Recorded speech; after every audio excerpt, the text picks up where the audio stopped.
తల్లికి వందనం, అన్నదాత సుఖీభవ, ఉచిత బస్సు వంటి పథకాలను ఈ ఏడాది నుంచి అమలు చేసేందుకు ప్రభుత్వం సిద్ధమవుతోంది. అటు పథకాలు ఇటు అభివృద్ధి కార్యక్రమాలను సమన్వయం చేసుకుంటూ బడ్జెట్ కేటాయింపులు చేయటం సర్కారుకు సవాల్గా మారింది. సవాళ్లను అధిగమించాల్సిన అంశాలపైన అధికారులకు సీఎం చంద్రబాబు దిశానిర్దేశం చేశారు. ఈ నెల 28వ తేదీన శాసనసభలో 2025-26 వార్షిక బడ్జెట్ ప్రవేశపెట్టేందుకు ప్రభుత్వం సిద్ధమవుతోంది. 24వ తేదీ నుంచి అసెంబ్లీ సమావేశాలు ప్రారంభం కానున్న నేపథ్యంలో బడ్జెట్పై ఆర్థిక శాఖలో సీఎం చంద్రబాబు సమీక్ష నిర్వహించారు. ఉండవల్లిలోని చంద్రబాబు నివాసంలో నిర్వహించిన సమీక్షలో ఆర్థిక మంత్రి పయ్యావుల కేశవ్, ఉన్నతాధికారులు పాల్గొన్నారు. ఈ ఏడాది నుంచి సూపర్ 6 పథకాలు అమలు చేయాలని ఇప్పటికే ప్రకటించినందున బడ్జెట్లో అందుకు తగ్గ కేటాయింపులపై కీలకంగా చర్చించినట్లు తెలుస్తోంది. తల్లికి వందనం, అన్నదాత సుఖీ భవ, ఉచిత బస్సు వంటి పథకాలను ఈ ఏడాది నుంచి అమలు చేసేందుకు ప్రభుత్వం సిద్ధమవుతోంది. అటు పథకాలు ఇటు అభివృద్ధి కార్యక్రమాలను సమన్వయం చేసుకుంటూ బడ్జెట్ కేటాయింపులు చేయటం సర్కారుకు సవాల్గా మారింది. సవాలును అధిగమించాల్సిన అంశాలపై అధికారులకు సీఎం చంద్రబాబు దిశానిర్దేశం చేసినట్లు తెలుస్తోంది. గత వైఎస్ఆర్సీపీ ప్రభుత్వ విధ్వంస విధానాలతో ఆర్థిక ఆరోగ్య సూచీలో రాష్ట్రం అట్టడుగున ఉందనే అంశము ప్రస్తావనకు వచ్చినట్లు సమాచారం.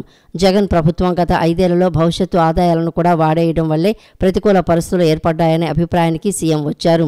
కూటమి ప్రభుత్వం వచ్చిన తర్వాత ఉచిత ఇసుక వంటి పాలసీతో ప్రభుత్వం ఆదాయం వదులుకున్న విషయాన్ని గుర్తు చేసుకున్నారు. అధికారంలోకి వచ్చిన మొదటి నెల నుంచే పింఛన్లు పెంచడంతో పాటు నెలకు 2,720 కోట్లు ప్రభుత్వం వెచ్చిస్తోందనే విషయాన్ని ప్రస్తావనకు వచ్చినట్లు తెలుస్తోంది. పోలవరం, అమరావతి వంటి ప్రాజెక్టులకు కేంద్ర సాయంతో కొంత ఊరట లభించిందని ప్రభుత్వ వర్గాలు అంచనా వేస్తున్నాయి. దక్షిణాది రాష్ట్రాల ఆలయాల సందర్శన అనేది పూర్తిగా తన వ్యక్తిగత అంశమని, రాజకీయాలకు సంబంధం లేదని ఉప ముఖ్యమంత్రి పవన్ కళ్యాణ్ స్పష్టం చేశారు. 4.5 సంవత్సరాల క్రితం చెల్లించుకోవాల్సిన మొక్కుల నిమిత్తం నా ఆరోగ్యం సైతం సహకరించకుండా రావాల్సి వచ్చిందని అన్నారు. కేరళతో పాటు తమిళనాడులో ఉన్న ఆలయాలను దర్శించుకుంటున్నట్లు తెలిపారు. ఏపీ ఉప ముఖ్యమంత్రి పవన్ కళ్యాణ్ దక్షిణాది రాష్ట్రాల్లోని సుప్రసిద్ధ పుణ్యక్షేత్రాల సందర్శనకు బయలుదేరిన సంగతి తెలిసిందే. ఈ సందర్భంగా ఆయన మీడియాతో మాట్లాడారు. దక్షిణాది రాష్ట్రాల ఆలయాల సందర్శన అనేది పూర్తిగా తన వ్యక్తిగత అంశమని స్పష్టం చేశారు. తన తాజా పర్యటనకు రాజకీయాలకు సంబంధం లేదని అన్నారు. ఇది వ్యక్తిగత పర్యటన అని, 4.5 ఏళ్ల కిందట చెల్లించుకోవాల్సిన మొక్కుల కోసం ఈ పుణ్యక్షేత్రాల సందర్శనకు వచ్చానని పవన్ కళ్యాణ్ వెల్లడించారు. తన ఆరోగ్యం సహకరించుకున్నా వచ్చానని తెలిపారు. కాగా ఈ ఆధ్యాత్మిక పర్యటనలో పవన్ వెంట ఆయన తనయుడు అకీరా నందన్, సన్నిహితుడు TTD board member Anand Sai కూడా ఉన్నారు. I had a great passion for Kerala once when I was sick, but I didn't have the money then to that kind of money to come here and learn, and I regret that. That's why I know there's a great Siddharth system is there. Yeah, it is purely pilgrimage, and coming here to rest. I have a lot of spinal injuries. I have whiplash injuries causing a lot of numbness and some issues are there. So I extended as a kind of seeker medical advisor. So last 4.5 years I've been thinking to come to this part of Kerala and Tamil Nadu to visit all Murugan temples and Agastya Ashram and Parshurama Ashram to pay my respects and to seek blessing. Maybe it might be read like that, but actually it is. Godavari, NTR జిల్లాల్లో bird flu వల్లే కోళ్లు చనిపోయాయని రాష్ట్ర వ్యవసాయ పశుసంవర్ధక శాఖ మంత్రి K Atchannaidu వెల్లడించారు. Bird flu కారణంగా దాదాపు 5 లక్షల కోళ్లు చనిపోయినట్లు సమాచారం ఉందని, కానీ 40 లక్షల కోళ్లు చనిపోయినట్లు ప్రచారం అయితే జరుగుతోందన్నారు. బర్డ్ ఫ్లూ ప్రబలిన ప్రాంతాల్లో 10 కిలోమీటర్ల పరిధిలో షాపులను మూసివేశామని, ఇక బర్డ్ ఫ్లూ వలన ఆందోళన చెందవలసిన అవసరం లేదని స్పష్టం చేశారు. బర్డ్ ఫ్లూ వల్లే కోళ్లు చనిపోయాయని రాష్ట్ర వ్యవసాయ పశుసంవర్ధక శాఖ మంత్రి కె అచ్చెన్నాయుడు వెల్లడించారు. చనిపోయిన కోళ్లను మధ్యప్రదేశ్ రాజధాని భోపాల్లోని ల్యాబ్కు పంపగా అవి బర్డ్ ఫ్లూ వల్లే చనిపోయినట్లు నివేదికలో స్పష్టమైందని చెప్పారు. ఈ వ్యాధి వల్ల ఏలూరు జిల్లా బాదంపూడిలో 2 లక్షల కోళ్లు, ఎన్టీఆర్ జిల్లా గంపలగూడెంలో 7,000 కోళ్లు చనిపోయినట్లు సమాచారం ఉందన్నారు. అమరావతిలో మంత్రి అచ్చెన్నాయుడు విలేకరులతో మాట్లాడుతూ పౌల్ట్రీల్లో ఉన్న గుడ్లను కూడా పూడ్చివేయించామని చెప్పారు. ఈ బర్డ్ ఫ్లూ కారణంగా దాదాపు 5 లక్షల కోళ్లు చనిపోయినట్లు సమాచారం ఉందని, కానీ 40 లక్షల కోళ్లు చనిపోయినట్లు ప్రచారం అయితే జరుగుతోందని అన్నారు. స్వల్ప ఉష్ణోగ్రతలో ఇలాంటి పరిస్థితి వస్తుందని తెలిపారు. ఈ బర్డ్ ఫ్లూ ప్రబలిన ప్రాంతాల్లో 10 కిలోమీటర్ల పరిధిలోని షాపులను మూసివేశామని అన్నారు. ఇక బర్డ్ ఫ్లూ వల్ల ఆందోళన చెందాల్సిన పని లేదని స్పష్టం చేశారు. ఉష్ణోగ్రతలు ఎంత వేగంగా పెరిగితే అంతే వేగంగా ఈ వ్యాధి తగ్గుతుందన్నారు. పౌల్ట్రీలలో శానిటేషన్ సరిగ్గా లేకపోవడం వల్ల ఈ వ్యాధి వచ్చిందన్నారు. రాష్ట్రంలో 10 కోట్లకు పైగా కోళ్లు ఉన్నాయని మంత్రి అచ్చెన్నాయుడు తెలిపారు. 2.2 లక్షల కోళ్లు చనిపోయినట్టుగా మాకు సమాచారం వచ్చింది. అదేవిధంగా వెస్ట్ గోదావరి జిల్లా వేల్పూర్లో 2.5 లక్షల కోళ్లు చనిపోయినట్టుగా సమాచారం వచ్చింది. ఎన్టీఆర్ జిల్లా గంపలగూడెంలో ఒక 7,000 కోళ్లు చనిపోయినట్టుగా సమాచారం వచ్చింది. వెస్ట్ గోదావరి జిల్లా కానూరులో 65,000 కోళ్లు చనిపోయినట్టుగా మాకు సమాచారం వచ్చింది. వెంటనే రాష్ట్ర ప్రభుత్వం అలర్ట్ అయి అధికార యంత్రాంగానికి పంపించి అక్కడ ఏవైతే చనిపోయే బర్డ్స్ అన్నీ కూడా అత్యంత ఆధునికమైనటువంటి ల్యాబ్ భోపాల్లో ఉంటే అక్కడ పంపించాం. అసలు ఏ కారణంతో చనిపోతున్నాయి, ఏ వ్యాధితో చనిపోతున్నాయని పంపించిన తర్వాత నిన్న రిపోర్ట్ కూడా వచ్చింది. అవి బర్డ్ ఫ్లూతో కూడా చనిపోయాయని చెప్పి రిపోర్ట్ వచ్చింది.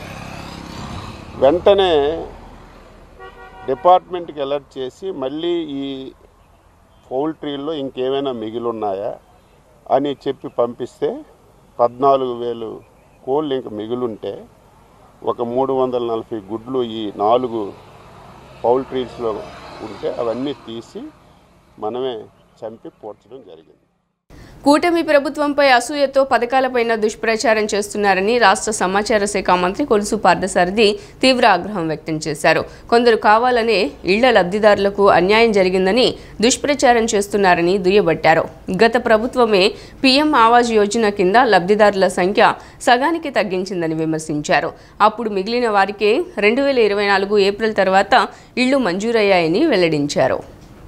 వైసీపీపై మంత్రి కొలుసు పార్థసారథి తీవ్ర స్థాయిలో మండిపడ్డారు. కూటమి ప్రభుత్వంపై కుట్రతో కొందరు అన్ని కార్యక్రమాలపై దుష్ప్రచారం చేస్తున్నారని ఆగ్రహం వ్యక్తం చేశారు. గృహ నిర్మాణంపై లబ్ధిదారులకు అన్యాయం చేసినట్లు ప్రతిపక్ష పార్టీకి చెందిన పత్రికలో అన్ని వక్రీకరణలు చేస్తున్నారని అన్నారు. రిజైండర్ ఇచ్చినా దాన్ని కూడా వక్రీకరించి దుష్ప్రచారం చేస్తున్నారని పేర్కొన్నారు. ఘోరంగా హత్యకు గురైన వ్యక్తిని గుండెపోటుతో చనిపోయారని నమ్మించే ఓ పార్టీ పత్రిక నుంచి ఇంతకంటే ఎక్కువ ఊహించలేమని అన్నారు. వైసీపీ నిర్వాకం కారణంగా ప్రధానమంత్రి ఆవాస్ యోజన 1.0 కింద లబ్ధిదారుల విషయంలో లేనిపోని అవాస్తవాలు ప్రచారం చేస్తున్నారని మంత్రి పార్థసారథి పేర్కొన్నారు. టీడీపీ హయాంలో ఎంపిక చేసిన 3.18 లక్షల మంది లబ్ధిదారుల జాబితాను మార్చేసి వైసీపీ ప్రభుత్వం లబ్ధిదారుల సంఖ్యను సగానికి తగ్గించేసిందని మంత్రి కొలుసు పార్థసారథి ఆరోపించారు. అప్పుడు మిగిలిపోయిన వారికే కేంద్ర ప్రభుత్వం 2024 ఏప్రిల్ తర్వాత ఇళ్లు మంజూరయ్యాయని అన్నారు. పేదవాళ్ల ఇళ్ల నిర్మాణానికి సంబంధించి 3,598 కోట్ల నిధులు కూడా గత ప్రభుత్వం మళ్లించింది. పీఎంఏవై 1.0ను కేంద్రం 2027 వరకు పొడిగించిందని మంత్రి తెలిపారు. ప్రధానమంత్రి ఆవాస్ యోజన 2.0 కింద ప్రస్తుతం లబ్ధిదారుల సర్వే జరుగుతోంది. ఇప్పటి వరకు 11,600 మంది లబ్ధిదారులను గుర్తించామని మంత్రి పార్థసారథి పేర్కొన్నారు. ఇప్పటికే కేంద్రం 50,000 ఇళ్లను మంజూరు చేసింది. ఇంకో 4.5 లక్షల ఇళ్లను కేటాయించేలా ప్రభుత్వం కృషి చేస్తోందని వెల్లడించారు. గూడు కట్టిన నిర్లక్ష్యం అనే హెడ్డింగ్తో రాష్ట్రానికి రాష్ట్ర ప్రభుత్వ నిర్వాహకం మూలంగా కేవలం 505 ఇళ్ళు 600 ఇళ్ళు ఏదో శాంక్షన్ అని చెప్పేసి దాని మూలంగా పేదవాళ్ళకి నష్టం జరిగిందనే ఒక కథనాన్ని, వంట వండిన కథనాన్ని ప్రచురించడం జరిగింది. సరే, వాళ్ళకు ఉన్న సమాచారం మేరకు వాళ్ళు ఏదైనా రాస్తే డిపార్ట్మెంటు రిజైండర్స్ దాన్ని కూడా పూర్తిగా వక్రీకరించి వాళ్ళకి కావలసిన లైన్స్ను మాత్రమే తీసుకుని మళ్ళీ రాంగ్ ఇంటర్ప్రిటేషన్తో తప్పుడు రాతలు రాయటం కూడా జరిగింది. ఇది పత్రికా సమాజం అంతా కూడా ఒకసారి ఆలోచించాల్సిన అవసరం ఉందని చెప్పేసి నేను మనవి చేస్తా ఉన్నాను. ఒక వ్యక్తి ఘోరంగా, అమానుషంగా, కిరాతకంగా చంపబడితే కూడా కేవలం గుండె జబ్బుతో చనిపోయారు అని ప్రజల్ని నమ్మించడానికి ప్రయత్నం చేసే పత్రికలు ఇటువంటి విషయాల్లో ఇంతకంటే మెరుగ్గా రాస్తే అని చెప్పేసి ఆశించలేమనుకోండి. కానీ ప్రజలకి వాస్తవాలు తెలియజేయాల్సిన అవసరం ఉందని చెప్పేసి నేను భావిస్తా ఉన్నాను. ఎందుకంటే ప్రజాస్వామ్యానికి పత్రికలు అనేవి పట్టుకొమ్మలు. సో వాళ్ళే ఈ విధంగా చేయటం ఏదో యాజమాన్య తృప్తి కోసమో లేకపోతే అబద్ధపు పునాదుల మీద రాజకీయ లబ్ధి పొందాలి అనే ఆలోచన చేయటమో చేస్తే అది సమాజానికి, పత్రికా రంగానికి మంచిది కాదని చెప్పేసి నేను భావిస్తా ఉన్నాను. అదానీ అవినీతి పర్వంపైన ప్రధాని నరేంద్ర మోదీ ప్రకటన చేయాలని సిపిఐ రాష్ట్ర కార్యదర్శి కె రామకృష్ణ డిమాండ్ చేశారు. అమెరికా అధ్యక్షునిగా మరలా ఎన్నికైన డొనాల్డ్ ట్రంప్ మన దేశంలో అవినీతి కార్యక్రమాలకు పాల్పడిన అదానీకి సహాయం చేసే విధంగా ఫారిన్ కరప్ట్ ప్రాక్టీసెస్ యాక్ట్ 1977 అమలును 6 మాసాల పాటు నిలిపివేస్తూ ఎగ్జిక్యూటివ్ ఆర్డర్పై సంతకం చేయటాన్ని తీవ్రంగా తప్పుపడుతున్నామని తెలిపారు. మన దేశంలో అదానికి వత్తాసుగా ప్రధాని నరేంద్ర మోదీ ఇప్పటికే అన్ని రకాలుగా సహాయం చేస్తున్నారని తెలిపారు. గతంలో హిడెన్బర్గ్ నివేదిక వచ్చిన సమయంలో కనీసం పార్లమెంట్లో ప్రతిపక్ష పార్టీలు దానిపై చర్చను లేవనెత్తే పరిస్థితి లేకుండా చేశారని, ఇప్పుడు అమెరికా అధ్యక్షుడు డొనాల్డ్ ట్రంప్ కూడా అదానికి అనుకూలంగా ఈ చర్యలు చేపట్టడంతో ఇటు మోదీ అటు ట్రంప్ కార్పొరేట్కు అనుకూల విధానాలు తేటతెల్లమవుతున్నాయన్నారు. అమెరికా అధ్యక్షుడిగా మరలా ఎన్నికైన డొనాల్డ్ ట్రంప్ గారు మన దేశంలో అవినీతి కార్యకలాపాలకు పాల్పడిన అదానికి సహాయం చేయడానికి ఫారిన్ కరప్ట్ ప్రాక్టీసెస్ యాక్ట్ 1977 యొక్క అమలును నిలిపివేస్తూ దాదాపు 6 మాసాల పాటు దాని అమలును ఆపించబడుతూ ఆయన ఇవాళ ఒక ఎగ్జిక్యూటివ్ ఆర్డర్ పైన సైన్ చేయడాన్ని తీవ్రంగా తప్పుపడతారు. ఎలాగూ ఇక్కడ ప్రధాని నరేంద్ర మోడీ అదానికి వత్తాసుగా అన్ని రకాలుగా సహాయం చేస్తూ ఉన్నాడు. ఆయన పైన అవినీతి ఆరోపణలు వచ్చిన గతంలో హిండెన్బర్గ్ నివేదిక వచ్చిన సమయంలో కనీసం పార్లమెంట్లో ప్రతిపక్ష పార్టీలు దానిపైన చర్చను లేవనెత్తడానికి కూడా అనుమతించారు. ఇప్పుడు సాక్షాత్తు అమెరికా అధ్యక్షుడు డొనాల్డ్ ట్రంప్ కూడా ఈరోజు అదానికి అనుకూలంగా ఈ చర్య చేపట్టాడంటే మీరు కార్పొరేట్తో కుమ్మక్కు అవుతున్నారనే దానికి ఇంతకంటే నిదర్శనం మరొకటి లేదు. ఇక్కడ అదానికి మోడీ గారి సపోర్టు, అమెరికాలో డొనాల్డ్ ట్రంప్ సపోర్టు, మీరు లాలుచిపడి కార్పొరేట్ల అవినీతి కార్యకలాపాలను మీరు ప్రోత్సహిస్తూ ఉన్నారు మరొకటి. ఉమ్మడి కృష్ణా గుంటూరు జిల్లాల తెలుగుదేశం జనసేన బీజేపీ కూటమి బలపరిచిన గ్రాడ్యుయేట్ ఎమ్మెల్సీ అభ్యర్థి ఆలపాటి రాజేంద్ర ప్రసాద్ను ఎమ్మెల్సీగా గెలిపించాలని ఎన్టీఆర్ జిల్లా ఇన్ఛార్జ్ మంత్రి సత్యకుమార్ యాదవ్ కోరారు. ఎన్టీఆర్ జిల్లాలోని 7 నియోజకవర్గాల ఓటరు నమోదును బాగా చేశారని, ఆలపాటి రాజేంద్ర ప్రసాద్కు విజయం చేకూర్చాలని ఆకాంక్షించారు. ఉమ్మడి కృష్ణా గుంటూరు జిల్లాల తెలుగుదేశం జనసేన బీజేపీ కూటమి బలపరిచిన గ్రాడ్యుయేట్ ఎమ్మెల్సీ అభ్యర్థి ఆలపాటి రాజేంద్ర ప్రసాద్ విజయాన్ని కాంక్షిస్తూ ఎన్టీఆర్ జిల్లా ఇన్ఛార్జి మంత్రి సత్యకుమార్ యాదవ్ సమక్షంలో టీడీపీ ఎన్టీఆర్ జిల్లా అధ్యక్షులు నెట్టెన్ రఘురాం అధ్యక్షతన విజయవాడలోని వెన్యూ కన్వెన్షన్లో సమీక్ష సమావేశం నిర్వహించడం జరిగింది. ఈ సమావేశంలో ఎన్టీఆర్ జిల్లా ఇన్ఛార్జి మంత్రి సత్యకుమార్ యాదవ్ గ్రాడ్యుయేట్ ఎమ్మెల్సీ అభ్యర్థి ఆలపాటి రాజేంద్ర ప్రసాద్ మాట్లాడుతూ ఎన్టీఆర్ జిల్లాలోని 7 నియోజకవర్గాల ఓటరు నమోదును బాగా చేశారని అన్నారు. అందరూ బాగా సహకరించారని తెలిపారు. నియోజకవర్గాల్లో పోల్ మేనేజర్లు ప్రతి ఓటర్ను కలవాలని, ఓటరు వెరిఫికేషన్ ప్రక్రియను పూర్తి చేయాలని ఎమ్మెల్యేలు పార్టీ పరిశీలకులకు దిశానిర్దేశం చేశారని వారికి ప్రత్యేక ధన్యవాదాలు తెలిపారు. అనంతరం టీడీపీ ఎన్టీఆర్ జిల్లా అధ్యక్షులు మాజీ మంత్రి నెట్టెన్ రఘురాం మాట్లాడుతూ ఆలపాటి రాజేంద్ర ప్రసాద్ను ఉమ్మడి కృష్ణా గుంటూరు జిల్లాల కూటమి పార్టీ అభ్యర్థిగా ప్రకటించిన నాటి నుంచి ఒక కార్యాచరణతో ముందుకెళ్తున్నామని, దాదాపు 3 నెలలుగా ఓటర్లను చేర్పించడం దగ్గర నుంచి మొదలుపెట్టడం జరిగిందని చెప్పారు. ఇప్పుడు నామినేషన్ కార్యక్రమం అయిపోయిందని, 27న పోలింగ్ జరగబోతోందని అన్నారు. చాలా వరకు పార్టీ నియమించబడిన పరిశీలకులు, ఎమ్మెల్యేలు కింద ఉన్నటువంటి యంత్రాంగం ఓటింగ్ వెరిఫికేషన్ నడుస్తోందని, గౌరవ ఎమ్మెల్యేలు పరిశీలకులు కార్యాచరణకు పూనుకున్నారని, ఇలాంటి స్థితిలో మరొకసారి జిల్లా బాధ్యులైన మనమందరం ఇన్ఛార్జి మంత్రివర్యులు సత్యకుమార్తో కలిసి సమీక్షించుకోవడం, ఇంకా ఏం చేయాలనే దానిపై ఈ సమావేశం నిర్వహించడం జరిగిందని తెలిపారు. న్యాయవాదిగా ప్రాక్టీస్ చేయని కామెపల్లి తులసిబాబును సిఐడి కేసుల్లో లీగల్ అసిస్టెంట్గా నియమించి 48 లక్షలు చెల్లించడంపై విచారణ కోసం ఏసీబీకి లేఖ రాయనున్నట్లు ఏపీ ఉపసభాపతి రఘురామకృష్ణంరాజు తెలిపారు. హైకోర్టులో సిఐడి కేసుల ట్రయల్ కోసం ప్రభుత్వం నుంచి ₹1 కోటి తీసుకుని అవినీతికి పాల్పడ్డారన్న రఘురామ దీనిపై విచారణ జరపాలని ఏసీబీని లేఖ ద్వారా కోరినట్లు తెలియజేశారు. తనపై జరిగిన కస్టోడియల్ టార్చర్ కేసుకు సంబంధించి న్యాయమూర్తి ఎదుట 164 స్టేట్మెంట్ ఇచ్చేందుకు ఏపీ ఉపసభాపతి రఘురామకృష్ణంరాజు బుధవారం గుంటూరు జిల్లా జైలుకు వచ్చారు. ఈ సందర్భంగా ఆయన మాట్లాడుతూ కస్టోడియల్ టార్చర్ కేసులో నిందితుడిగా ఉన్న తులసిబాబును 2020 అక్టోబర్ 6న లీగల్ అసిస్టెంట్గా నియమించారని, వాస్తవానికి తులసిబాబు 2021 అక్టోబర్లో ఏపీ బార్ కౌన్సిల్లో న్యాయవాదిగా నమోదు చేసుకున్నారని రఘురామ తెలిపారు. ఎన్రోల్ అయిన 3 నెలల్లోనే 12 కేసుల్లో సహకరించినందుకు తులసిబాబుకు సిఐడి 48 లక్షల ఫీజు చెల్లించిందని రఘురామ పేర్కొన్నారు. ఇది తులసిబాబుకు సిఐడి మాజీ చీఫ్ సునీల్ కుమార్కు మధ్య సాన్నిహిత్యాన్ని తెలియజేస్తోందన్నారు.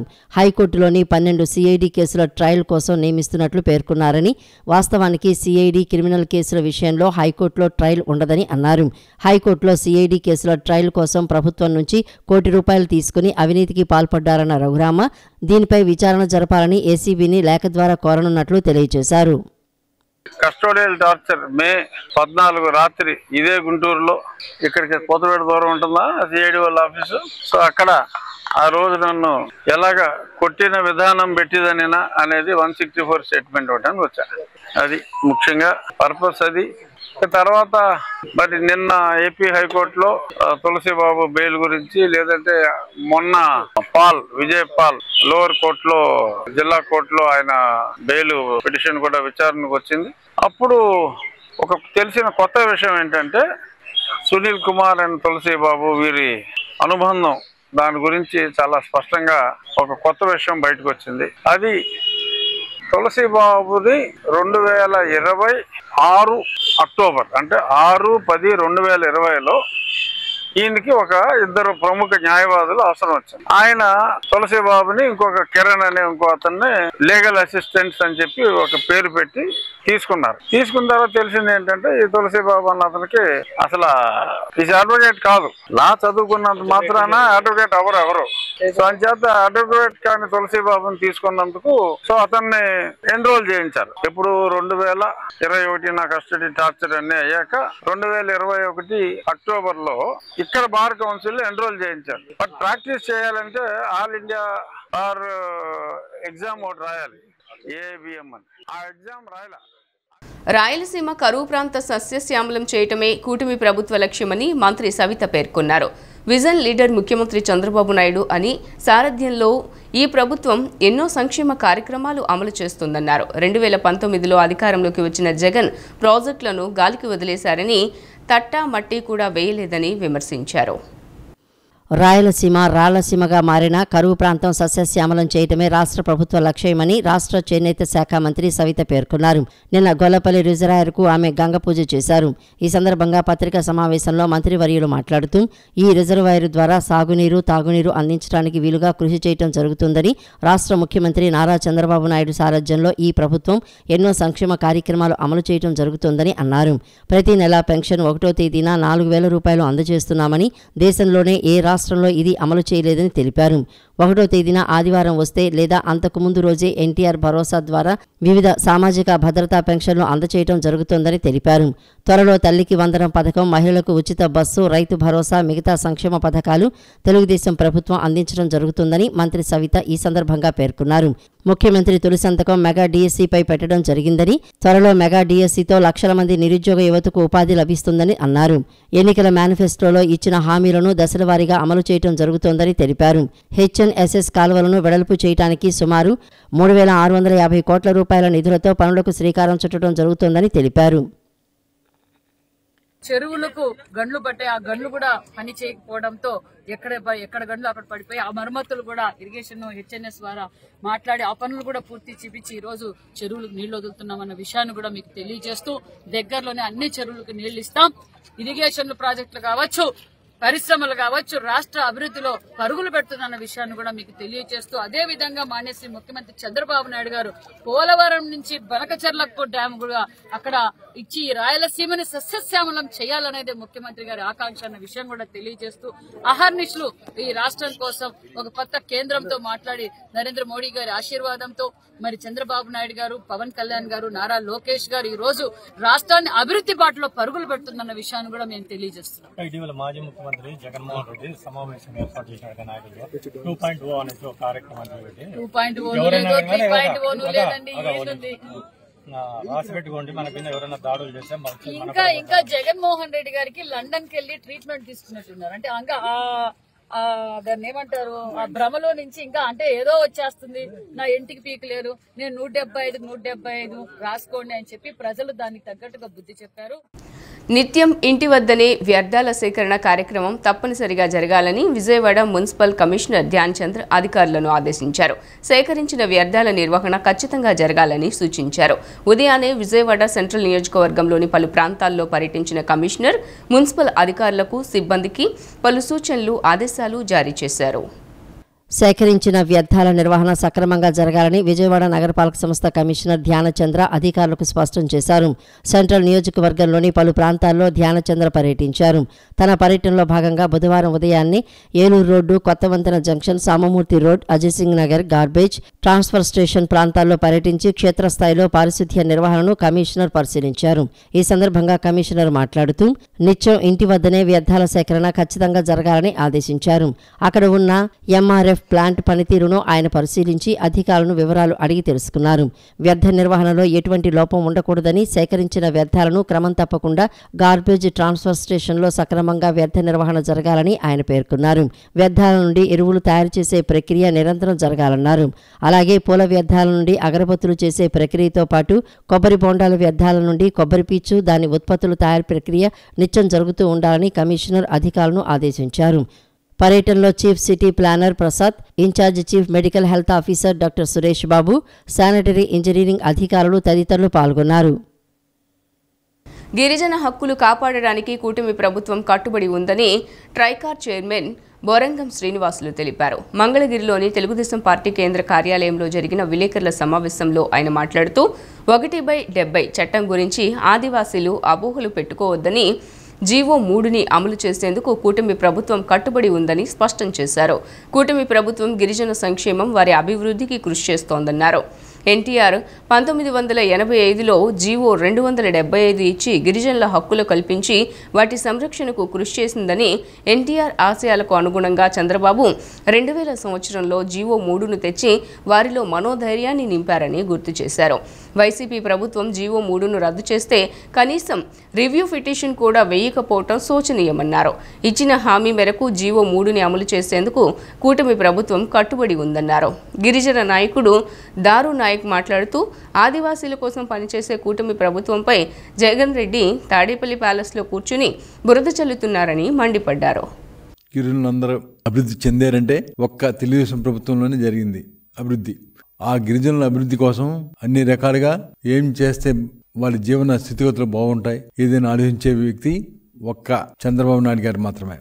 170 యాక్ట్ మీద ఎటువంటి అపోహలు పడవద్దు.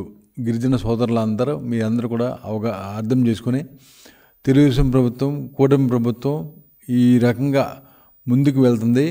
ఏంటంటే గిరిజనుల అభివృద్ధి కోసం ఏర్పాటు చేసినటువంటి హక్కులు ఏదైతే ఉన్నాయో అన్ని హక్కుల్ని కాపాడుతుంది. ఖచ్చితంగా జీవో నెంబర్ 3ని కూడా కాపాడి అది మరలా తిరిగి అమలు చేయడానికి సిద్ధంగా ఉంది. మీరు ఎటువంటి అపోహలు నమ్మొద్దు. ఇటువంటి పరిస్థితుల్లో మీరు అధ్యయనం పడవద్దు. పనిచేసే నాయకుడు ఎవరు ఉన్నారంటే అది నారా చంద్రబాబు నాయుడు గారు. గిరిజనుల పక్షపాతి నాయకుడు ఉన్నాడంటే అది నారా చంద్రబాబు నాయుడు గారు. చంద్రబాబు నాయుడు గారు ఉదయం నుంచి రాత్రి దాకా గిరిజనుల కోసమే ఆయన చాలా వరకు కష్టపడుతూ ఉన్నారు. ఏజెన్సీలలో గతంలో చూసాము డోలీ వ్యవస్థ ఉండేది. ఆ డోలీ వ్యవస్థ తీసేసి ఇప్పుడు మెరుగైన వైద్యం కావాలనే ఉద్దేశంతోనే ఇవరు గిరిజనుల కోసం వాళ్ళు, అదేవిధంగా ముఖ్యమంత్రి గారైతేనేంది, ట్రైబల్ మినిస్టర్ గారైతేనేంది, వాళ్ళు అదేవిధంగా రివ్యూలు పెట్టుకొని గిరిజనుల కోసం, వాళ్ళ హక్కుల కోసం కాపాడుకుంటూ పోతూ ఉన్నారు. వైఎస్ఆర్ ప్రభుత్వం గతంలో 2019 నుంచి 24 దాకా వాళ్ళ మీద లేనిపోని అపోహల కేసులు, వాళ్ళ మీద కక్ష సాధించుకున్నారు. కానీ వాళ్ళకు మాత్రం అభివృద్ధి చేయలేదు. ఏ రోజుగానే గిరిజనుల గురించి ఒక్క మాటను మాట్లాడారా? చొక్కా వేసుకుని వెళ్లారని యజ్ఞశాల వద్ద చెప్పులు వేసుకుని వెళ్లిన గనుడు జగన్ అని బ్రాహ్మణ సాధికార సమితి రాష్ట్ర కన్వీనర్ బుచ్చి రాంప్రసాద్ వ్యాఖ్యానించారు. మంగళగిరిలోని తెలుగుదేశం పార్టీ కార్యాలయంలో నిన్న ఏర్పాటు చేసిన విలేకరుల సమావేశంలో ఆయన మాట్లాడుతూ ఇందిరాగాంధీ స్టేడియంలో రాష్ట్ర అభివృద్ధి కోసం యజ్ఞం చేస్తానని జగన్ చెప్పి చెప్పులేసుకుని యజ్ఞశాలకు వెళ్లిన వ్యక్తి అని ఆరోపించారు. వైసీపీ నేతలు కూటమి ప్రభుత్వం చేస్తున్న రాష్ట్ర అభివృద్ధిని చూడలేని పరిస్థితుల్లో ఉన్నారని తెలిపారు. తిరుమల లడ్డూలో కల్తీ నూనె వాడిన విధానాన్ని బయటపెట్టాలని కృషి చేస్తోందని, ఈ విషయంపై గతంలో చంద్రబాబు తన బాధను వ్యక్తం చేశారని తెలిపారు. ఎంక్వైరీలో వైష్ణవి, ఏఆర్ బోలే బాబులను ఎంక్వైరీ చేశారని, నెయ్యిలో కల్తీ జరిగిందని నిర్ధారించారని చెప్పారు. సుబ్బారెడ్డి టీటీడీ చైర్మన్గా ఉండి ఆలయానికి మచ్చ తెచ్చారని, వారు చేసిన అవినీతి అక్రమాలు ఒక్కొక్కటిగా బయటకు వస్తుంటే వైసీపీ నాయకులు ఒక్కొక్కరు ఒక్కో రకంగా మాట్లాడుతున్నారని దుయ్యబట్టారు. ఈ అన్ని చోట్ల వీళ్ళు ఎంక్వైరీ చేసి వాళ్ళల్లో సోదాలు చేసి ఈ కల్తీ నెయ్యిలో కల్తీ జరిగింది అని చెప్పి నిర్ధారించి నలుగురిని అరెస్ట్ చేయడం కూడా జరిగింది. అంటే వీళ్ళు చేసినటువంటి, మేము 2023 ఏప్రిల్ 3వ తారీఖే ఇదే వేదిక మీద నుంచి మీ ప్రభుత్వంలో టీటీడీలో నెయ్యిలో కల్తీ జరుగుతోంది, ఇది దేవునికి పవిత్రంగా పెట్టే లడ్డూలో జరుగుతుంది ప్రసాదం అంటే ఏ విధంగా భావిస్తారు? భక్తులు ఒక ప్రసాదం తింటున్నామంటే దేవుడి దగ్గరికి వెళ్ళి మనం తీసుకుని వచ్చిన ప్రసాదాన్ని మనం స్థాయిని బట్టి అందరికీ పంచుతాం, ఇంట్లో పూజ చేసుకుని ఎంతో పవిత్రంగా భావిస్తాం. అలాంటి నెయ్యిలో కల్తీ జరిగిందని చెప్పి ఆ రోజున ఇదే వేదిక మీద నేను దేవుడికి దండం పెట్టుకొని ఇది క్రికెట్ బాలా లేకపోతే తిరుపతి లడ్డూనా అని మీకు నేను చూపెట్టడం జరిగింది. సిటీ న్యూస్ ఇంతటితో సమాప్తం. తిరిగి వార్తల్లో మళ్ళీ కలుద్దాం. అంతవరకు సెలవు. నమస్కారం.